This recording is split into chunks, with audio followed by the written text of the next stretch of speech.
So yoga means breaking this cycle. I dislike this person, I dislike this person, I dislike this person. Just mind playing over and over.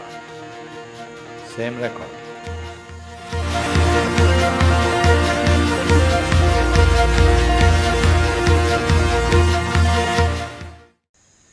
So even in your mind, your thoughts, your emotions, your compulsions as to what you don't like, whom you don't love, this is all by memory, isn't it? It's already past. Yesterday you loved somebody, with that memory you're living today. Yesterday you disliked somebody, with that memory you're living today. So you're trying to live that which is over. If you try to live that which is over, that which is will bypass you.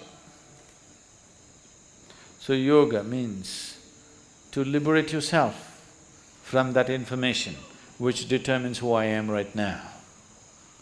That information which determines the color of my skin, that information which determines the shape of my body, that information should not determine how I think, how I feel, how I experience my life.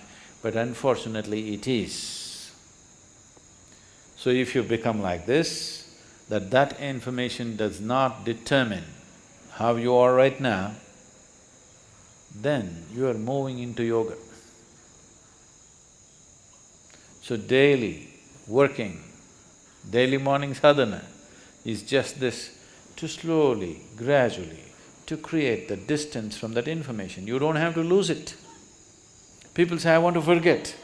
If you forget, you will once again do the same idiotic things all over again. Never ever forget. The more unpleasant your life has been, the more you should never forget. If you forget, you will do the same stupid things all over again. This is not about forgetfulness, but being able to carry. See, suppose today you have memory sticks. If it's all the time plugged in and all of it playing, you'll go crazy. You can carry it in your pocket, no problem. When you want, you stick it in your computer, otherwise you put it in your pocket, this is good. No problem. Memory is still there, but not compulsively working through you. When you want, consciously you can activate it, otherwise it lies there. So if this becomes like this, if you want, you can activate all of it, otherwise you can keep it aside. Then once that freedom comes, memory is not a problem. But right now memory is a problem because it's playing up all the time. Yesterday's love, yesterday's dislike, everything is determined who you are today. It will not allow you to experience what is today. It will not allow you any possibility of life, it will just keep on, you are like a broken record, just going on the same thing. I dislike this person, I dislike this person, I dislike this person. Only yesterday you disliked him. Today it's not necessary to dislike him.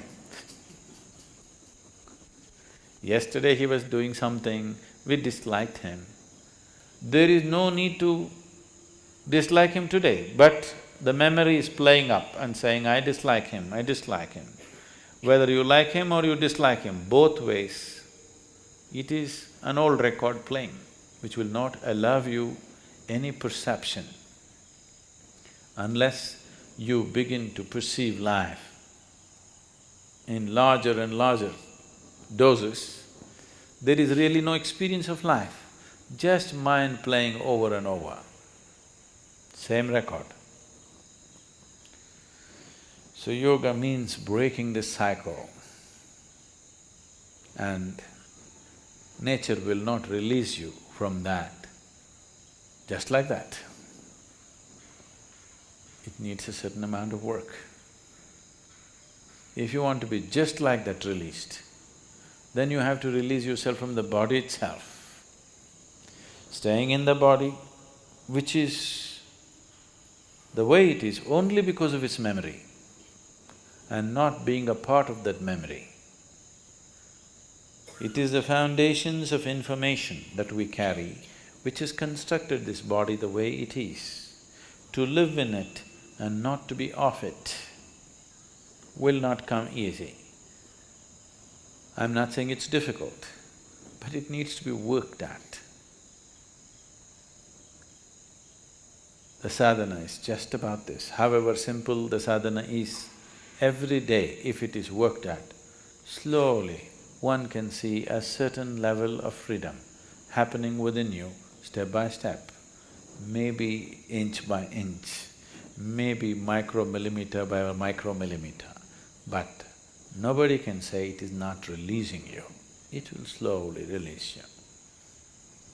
If you want to go rapidly, a lot more to do. You don't mind going slowly, something to do. So tomorrow morning sadhana.